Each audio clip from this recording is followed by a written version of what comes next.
Hey guys, welcome back to the channel for a new Ninjago video. We're continuing the top 5 scenes series for season 11. This used to be my least favorite Ninjago season. 3 years later, it isn't anymore. And I've grown to like the season a lot more than I did back then. So here it is, the 5 best scenes of season 11. I love the 2 flashback episodes in season 11. And this was easily one of the best parts of the fire chapter. I love seeing Young Woo back and the actor reprising his role from season 9. But Asphira was great too. The actress for Asphira wonderfully nailed her manipulation and deceit. And arguably, this version of Asphira was more interesting than her normal version. This fight specifically was a fantastic showcase of forbidden spinjitzu, showing how powerful it was in comparison to normal spinjitzu, but also its corruption. The end of this fight shows Woo almost giving in to the corruption, and they highlight that nicely. I also want to draw attention to the parallel between this episode and corruption from the Ice chapter, and how forbidden spinjitzu was used in both situations to win. It was a really genius parallel, and I love that about this season. In general, season 11 puts spinjitzu to good use. It makes it very interesting and dynamic in fights, and I really like how they improve spinjitzu here. In 4th place, we have the final battle of the fire chapter.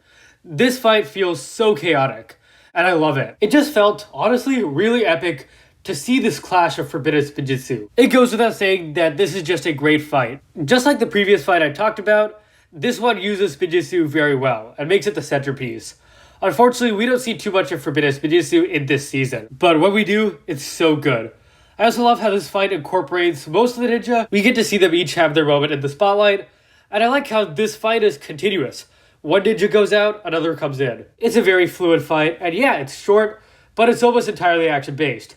And that action is great. They even managed to throw in a nice moment for Kai. And he's unable to do anything, not because he is powerless, but because he feels powerless. It was a very climactic final battle for the fire chapter, and a great showcase of Wildbrain's animation. And now we shift to the ice chapter. Zayn getting his memories back, plot-wise, wasn't great, but the scene itself was. First of all, the music. Season 11 brings back Zayn's theme, and it was awesome to see them use it in new ways. In this scene, Zayn's theme feels good, in a sharp contrast to the theme we heard in the rest of the chapter, which was very evil sounding. This scene is a wonderful affirmation that Zayn is back, and he remembers his purpose. The flashback itself. A small touch here is, as it progresses, it gets less glitchy and less blurry, and that is such a smart choice. Another awesome touch. At first, it shows stuff like, oh, here's how Zayn made it to the Never Realm. But as it goes on, we see Zayn having these casual moments with his friends. Some people criticize this scene for not having flashbacks from the Will film seasons. And I can agree with that. I feel like this flashback would be, pretty good if it did. However, I love the story that this scene tells with the season 11 flashbacks. And I feel like there's something even more valuable in that. In 2nd place, we have Akita finding her animal form in episode 24. First off, I feel like the animation style here really helps this scene. It made it feel more mystical and spiritual than I think it would have in the Lego form. For example, a shot like this, I feel like, would not have looked as good if it was in the 3D style. It is visually a beautiful scene, and I love the choice to have Akita run on the clouds. It makes the scene feel very magical, and not so realistic. In a good way, of course. And the main part of this scene is fantastic. The music fills me with a sense of wonder and awe, and it's overall a beautiful track. I love the formelings as a concept, and this scene elevates that idea so much. Overall, an excellent scene that captures so many emotions so well. However, there is one better scene. My favorite scene of Ninjago Season 11 is the introduction of the Ice Emperor and Vex in episode 16. This is one of the best villain introductions in the show. Let's start with the Ice Emperor. The Ice Emperor is established as a very strange villain. He seems distant, he seems mentally blank. Something is off about this guy, but we have no idea. And there's so much to say about his voice.